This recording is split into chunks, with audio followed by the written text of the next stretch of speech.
Good evening, folks. How we doing? All right. Are we excited? Yes, we are. All right. Well, welcome to Stronger Life, to the Brain Health Workshop. My name is Dustin Jones. I'm a physical therapist. I'm also a co-founder of Stronger Life. With that hunk of love in the back, Dr. Jeff Musgrave. Sorry, that's what we just say in private. My bad. No.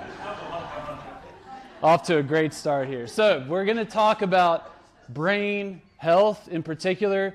We're going to talk about how we can all boost our brain and cognitive function. Now, I do want to start off by saying, I'm not a psychologist. I'm not, a neurologist. I'm a physical therapist. What my angle is I've worked with a lot of folks with varying degrees of cognitive impairment.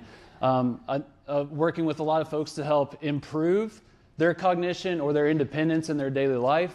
And Jeff and I also teach continuing education to other physical therapists, occupational therapists about some of these tactics and the research. And I want to relay that to you all because there's a very hopeful message. There's a lot that we all can do to influence our brain health and our cognitive function. So our two main goals this evening. One is we need to be very clear on what is considered to be normal age-related changes related to our brain health or cognition. And we're going to talk about six main steps that we can focus on to really optimize our brain health and our cognition. All right? Now, when I say brain health, what I'm really getting after is that term cognition, right? Big term, right? We got a speech language pathologist in the front row. I'm getting kind of nervous because this is her cup of tea. For sure, yeah. So ask her all the really tough questions after this talk. But if we were to define cognition, you will quickly realize that it's a very broad definition. There's many layers and components of cognition. Cognition is all forms of knowing, awareness, such as perceiving, such as conceiving, remembering, reasoning, judging situations, imagining, and problem solving. And so there's a lot of skills of cognition, and we need to understand that in particular and understand that we're all going to experience cognitive changes as we age, but it's going to be tremendously variable of how we experience that. What we typically think about when we're thinking about cognition and as we achieve more and more birthdays is we think this, right? If I get to my 70s, 80s, 90s, my mind is going to disintegrate.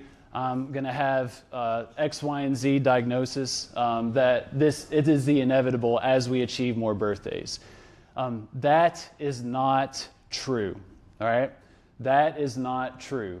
We will every single person in this room is going to experience changes in their cognitive abilities, but there's going to be tremendous variability. There are some things that we can influence and control. There are other things that we cannot influence and control. So we want to focus on the controllables. What can we influence? This is what actually happens with age. This is a busy graph. Let me talk you through this. Normal aging is that we are all going to experience cognitive changes, right? We're going to get a little more forgetful. It's going to take a little bit more time to do things that we could do relatively quickly.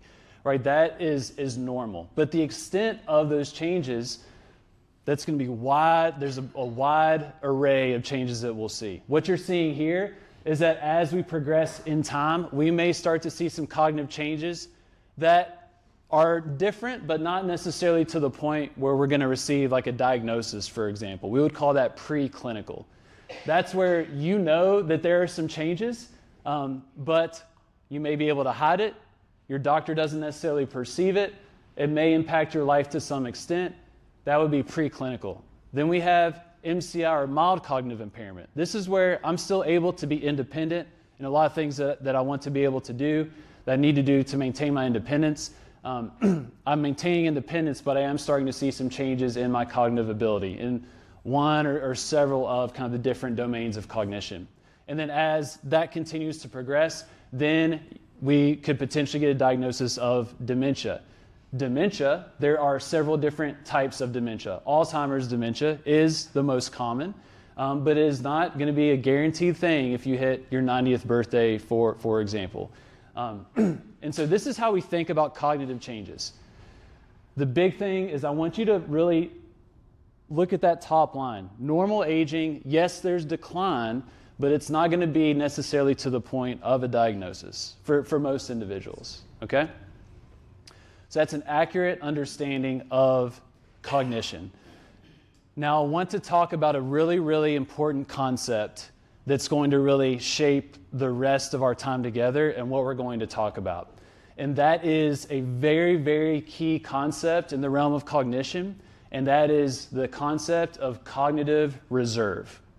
All right? So if you look at this graph, what we're seeing right here, just think of this as like cognitive ability.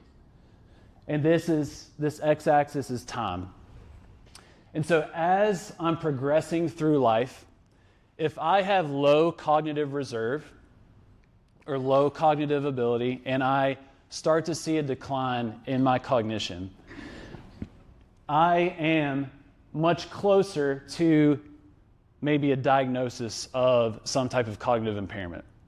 Versus if I have a high cognitive capacity, if I do see decline, I got to decline a lot to get to the point of receiving a diagnosis and not being able to do a lot of things independently. You can think of it as like a bank account. I want you to think about a time in your life where you didn't have a lot of cash on hand. I want you to think of how it felt when you got that flat tire on the road or you had a wreck. How'd you handle that? Was that a little stressful? Right? You didn't have a lot of cash, you didn't have a lot of reserve, and you had to have a big expense like repairing a tire, repairing a car. But then I want you to think about a time in your life where you've had a lot of cash, a lot of reserve. If you have a wreck and have to pay out of pocket for the repairs or have to pay for that flat tire, are you that stressed out about it? To some extent, but not as much. You got the money to cover it. You've got that margin in your bank account. This is very similar. The higher our cognitive capacity, the higher our reserve, the less likely we're going to experience an impactful cognitive decline. All right? The stronger members that are here, you're probably thinking, this sounds really familiar, doesn't it?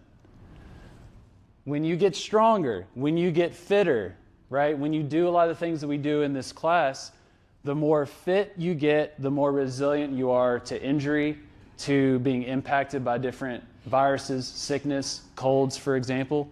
If something knocks you down, you get right back up. It's the same concept.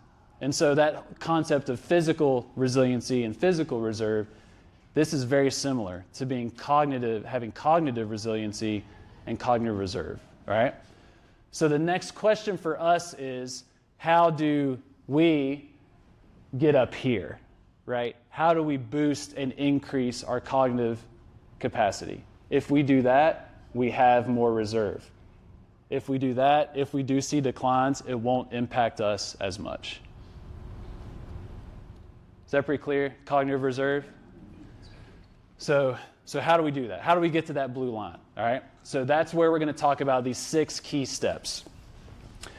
We said brain health in the workshop, but it's what we're really talking about is we're trying to build cognitive reserve. And this applies to every single person here. And what's really interesting, this is also beneficial for someone that does have a diagnosis of Alzheimer's dementia, for example, or Lewy body dementia. If with a diagnosis of some type of cognitive impairment, these things are also going to positively influence that individual.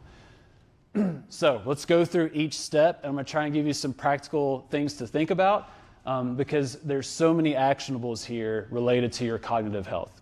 The first one, and one of the most obvious ones, is exercise. And I say obvious in the sense of what the research is telling. This may be the most important variable to your brain health is regular physical activity and exercise. When we often think about doing resistance training, aerobic training, doing different balance exercises, we almost always think about the physical benefits, right? Like I'm going to make my muscles stronger, I'm making my bones stronger, my heart's getting healthier. That is the truth. But you are also getting a lot of benefits from the cognitive and brain side. Exercise will literally reshape your brain. These are a lot of multi-syllable words that I'm not even going to try to pronounce because they're so complex, but you will see changes in brain structure and function when you regularly exercise.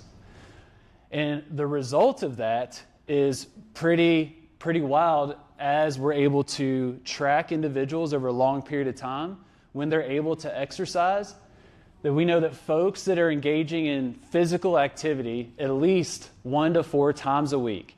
So when you hear physical activity, in the realm of research, that does not mean that you are going for a casual walk with your dog, for example. Physical activity, you need to be out of breath. You need to be huffing and puffing a little bit. There is a baseline intensity that would categorize an activity as being physically active. And so if you're a Stronger Life member, rest assured, you're definitely reaching those intensities. But for a lot of individuals that say, yeah, I walk, well, I would dig in to say, well, how fast are you walking? How labored is your breathing? How hard is it? We got to do it. It's got to be hard. It's got to be difficult. But if you're doing that 1 to 4 times per week, that is associated with a 33% reduced risk of memory decline compared to individuals that are not physically active. And there's a greater effect for those that were upwards in that 4 times a week, 5 times a week range. More is better related to cognition in terms of exercise. Now, with exercise, there are some interesting studies that are trying to look at what types of exercise are more beneficial, like jogging, Tai Chi, higher intensity, resistance training or interval training. And what the research is showing that it doesn't necessarily matter what type of exercise you're doing, is that you're doing a lot of it and it is challenging. It's meeting that minimum threshold of being able to say it's physical activity. So I think that's the first thing. If you're not regularly exercising, if you're not regularly getting out of breath for an extended period of time, start there. This is the most important variable that's going to influence your cognitive ability. So exercise. Get moving. All right, that's our first one. Second one, nutrition. This is another area similar to exercise that they're trying to study very specific types of diets. We all get all the information, right? Paleo diet, low-fat diet, blah, blah, all the different fad diets. The consistent theme related to eating in a way that's going to support your cognitive ability and function is basically that we're emphasizing whole, natural foods. So you will find research that's going to support the DASH diet. Raise your hand if you're familiar with the DASH diet. This is a common diet that is prescribed for individuals that may have some type of cardiovascular diagnosis or hypertension or high blood pressure. That has been shown to positively influence people's cognitive ability. It's nothing fancy. It's nothing crazy. You're basically staying away from red meat, eating a lot of kind of low-fat types of meats, but tons of fruits, tons of vegetables. Nothing too crazy there. The Mediterranean diet, many of you all may be familiar with the Mediterranean diet, thanks to the Blue Zones, if you've heard of that. That's a big proponent, but it's very similar. Relatively low-fat diet, but tons of whole natural foods, vegetables, salads, fruits. The Mind diet is like a blend between the DASH and the Mediterranean diet. That's also effective. And then the Nordic diet, which these are all very similar. Yes, you'll have people that are going to be relatively dogmatic about which one is going to be better, but the big thing that we need to know is when we're eating whole natural foods, you're eating real food, meats, fruits, veggies, that is going to support cognitive function. There are a lot of questions as well, though, about supplementation, right? There's a lot of advertising as well going around supplementation. Raise your hand if you're a victim of some of this advertising, right? I'll raise my hand. It's like every other day, it's some new pill. Yeah, some new supplement, enhance immune function, brain function, all this stuff. By and large, there are certain supplements that have been shown to improve cognitive function, but a lot of it depends on what you may be low in. So for example, vitamin B supplementation is a really popular one. That's most effective in folks that actually have a vitamin B, insufficiency, right? Iron is another one that you'll often hear people, iron supplementation is going to improve your brain function. Well, that's if you don't have a lot of iron. Creatine is another one. Creatine is one that can be effective for cognitive function, but it really depends on, do you need it, right? Are you not getting enough of that of that supplement through eating meat, for example? And so I don't want to say up here and say, you need to get these 3 vitamins or supplements, you need to run the GNC right now. That's not necessarily the case. I think this is where we start, and then you could work with a medical professional to maybe dial it in a little bit more to see if you need some of that supplementation. But I would say by and large, a lot of the powders and pills that you all are probably being targeted with Facebook ads and all kinds of ads galore may not be as effective as what they claim, unfortunately, right? If we could just take a pill. All about the diet.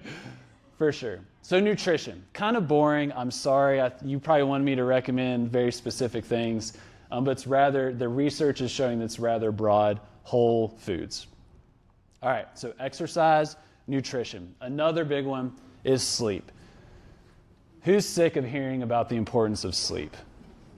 I am. My gosh.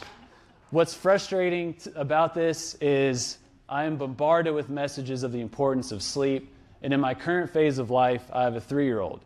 The 3-year-old that doesn't necessarily love sleeping in his own bed, that loves to come and pile drive me with his elbow at 3 o'clock in the morning. And so this has resulted in me being kind of frustrated with my son, my 3-year-old son. But sleep is important. Shooting for around 6 to 8 hours seems to be kind of that sweet spot that's going to give enough of that restorative rest to be beneficial for your brain and your cognitive function. This is an interesting study that showed that 6 to 8 hours had significantly greater gray matter volume in 46 of the 139 different areas of the brain. So this study looked at around 3,000 brains of individuals that they also knew their sleep patterns, and found that the folks that got that 6 to 8 hours had healthier structure, anatomy of their brains, which you could correlate to improved function, cognitive function as well. What was also interesting about this is that the further you went away from, particularly 7 hours was like that middle spot, but when you went out of the 7, whether it was less than 7 or more than 7, it went down. The gray matter was not as healthy. So that speaks to, we need sleep, but too much is a bad thing as well. All right? So if you're going 9, 10 hours, you may need to set that alarm or set another alarm. So not too little, but also not too much. 6 to 8 hours is that sweet spot. There's lots of things that we can do to influence this. We have some content on our website. If you go at StrongerLifeHQ.com, you go to our blog, you search sleep, you're going to see some recommendations.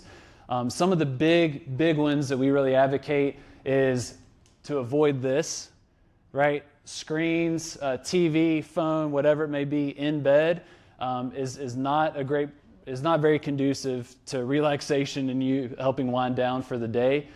Cold is very helpful as well. Being cold, you typically sleep a little bit better, and then also getting your room as dark as possible. Those are 3 kind of big actionables that we can all do to increase the quality of our sleep and also to help us get to sleep a little bit faster. But not too little, but also not too much. Not too much. Okay, exercise. We need to be doing it, all right? Regularly, more is better. Need to get out of breath. It needs to be hard. We need to eat whole foods. Nutrition is really important. We need to get good quality sleep. We don't need too little. We don't need too much. Kind of that 6 to 8 hour range is really important. We also need to be able to handle stress. Ouch. This is another one, right? Yes, stress. We're all stressed out, right? We all have our different reasons. Very stressed out, I would say, society in general. But stress will influence your cognitive ability. Over time, it could have a negative impact. And the research around stress is very interesting because I would say, by and large right now, I would say culturally what's really, I wouldn't say popular, but what you'll typically hear in terms of recommendations is stress reduction, right? Like you need to reduce your stress. You need to meditate. You need to take away things off of your plate that are going to cause stress to you. Well, the further you dig into the influence of stress, it's not the amount of stress, it's how you think about the stress. How you perceive the problems, the situations in your life. When we can reframe stress and perceive challenges and situations a little differently, if I perceive a problem differently, that is going to influence my physical reaction as well, the chemicals that are going to get released, how it impacts my brain.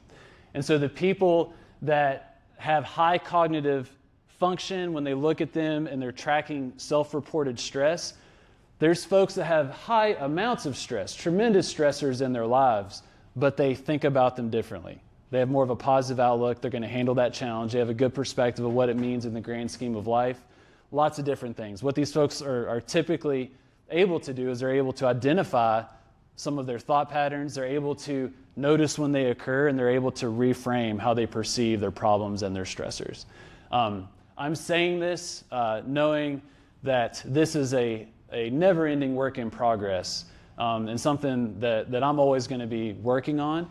It's not something that we can flip a switch, right? But I just really want to challenge the notion of the value and the benefit of just reducing your stress. It's not going to make you more resilient to handling all that comes with life. We may need to lean into it and think about it a little bit differently.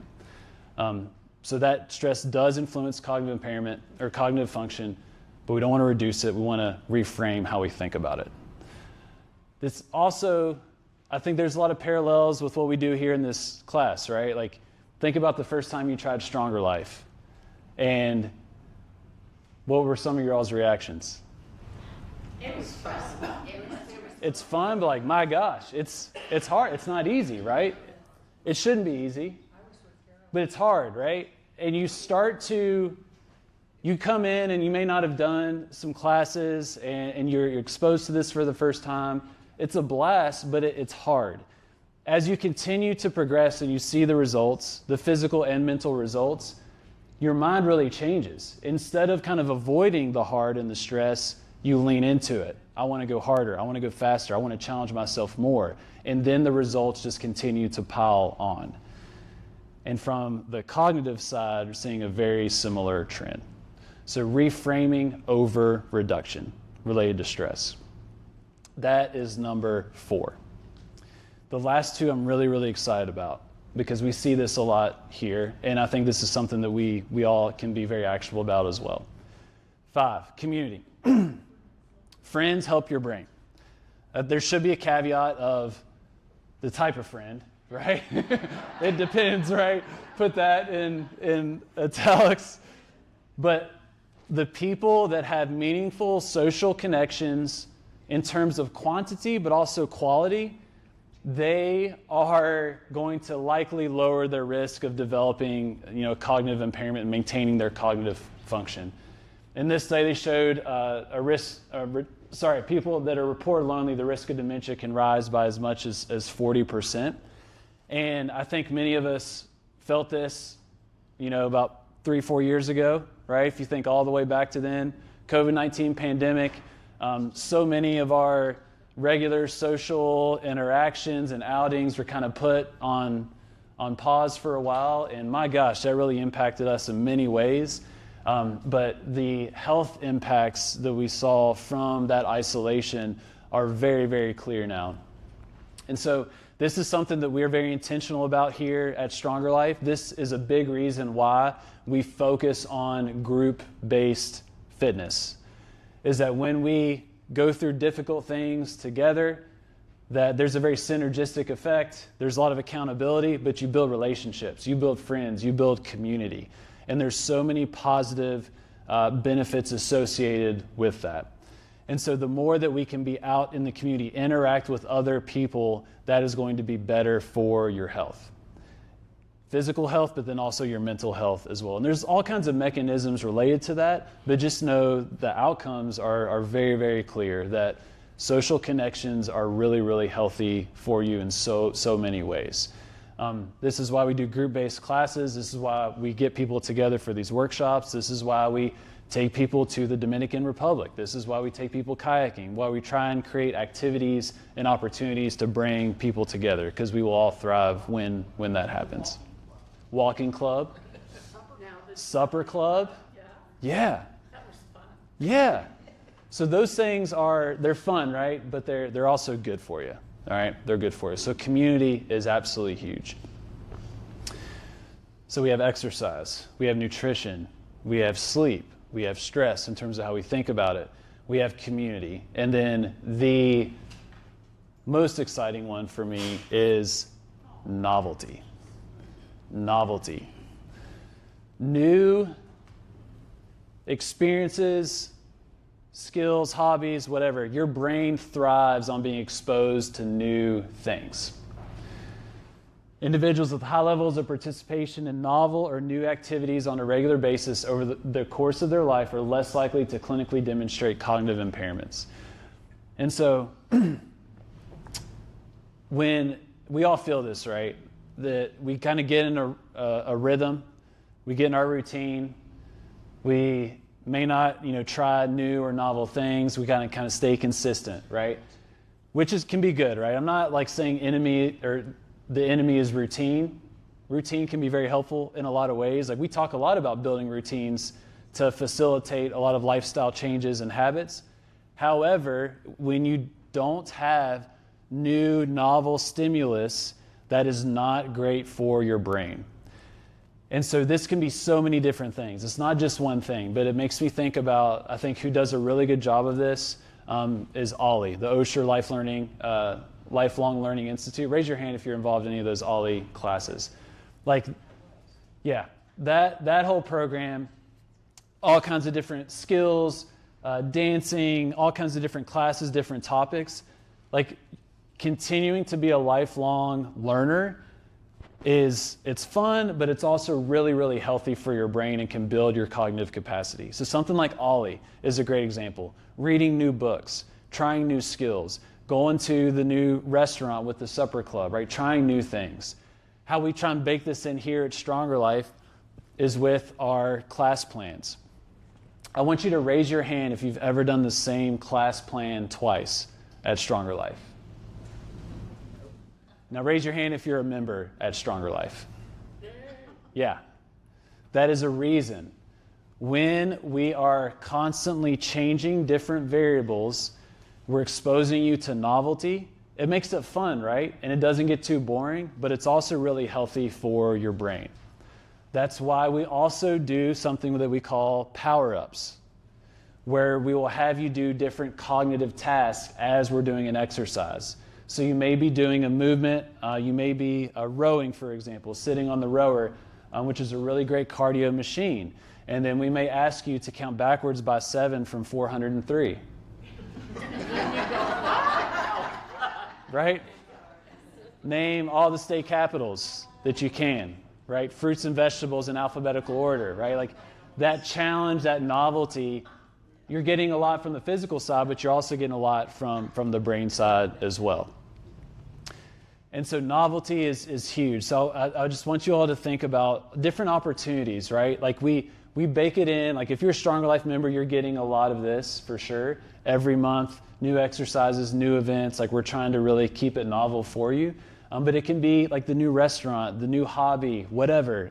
Ollie is a great opportunity as well.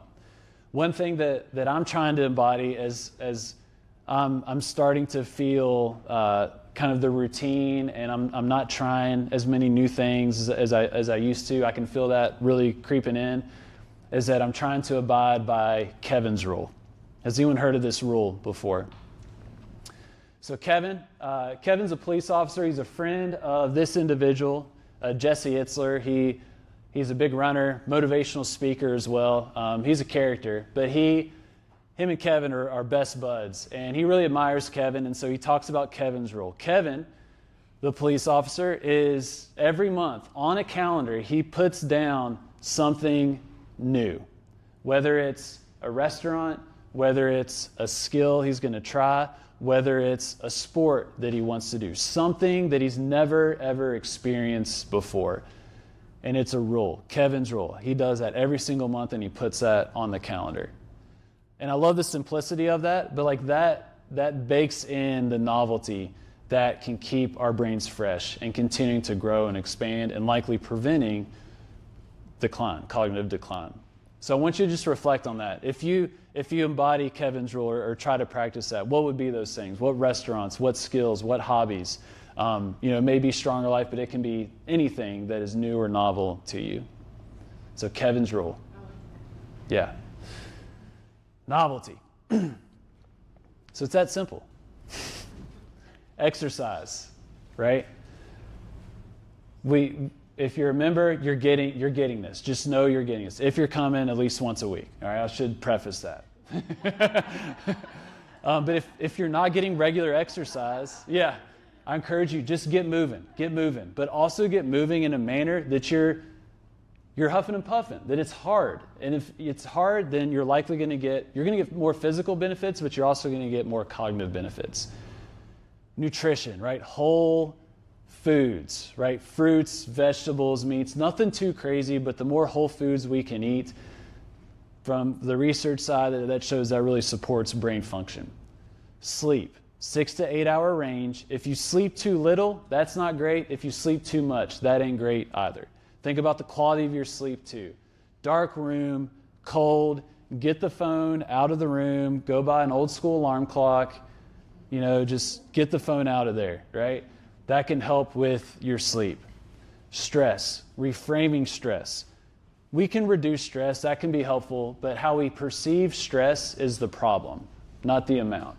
So if we're able to reframe how we think about it, that's going to change that physical, chemical reaction that we all feel, right? The pit in your stomach, the grasp of the chest when you're stressed and anxious. There are physical implications to that feeling, and it's all based on your perception of situations. If we can reframe that, that's going to help tremendously. Community, right? Social connections, quantity, but also quality. The more we're interacting, the more we're getting out with folks. It's great in so many capacities, but your cognitive function is a big one. And last but not least, pursuing new novel activities. If you're a member, we're handling that in here. You can rest assured. But think about outside of these walls, pursuing new skills, hobbies, restaurants, whatever it may be. Kevin's rule. Get on the calendar, 1 a month. Yep, Kevin's rule. I would love to meet Kevin someday. So those are the 6 steps for brain health. We're really getting at cognitive reserve.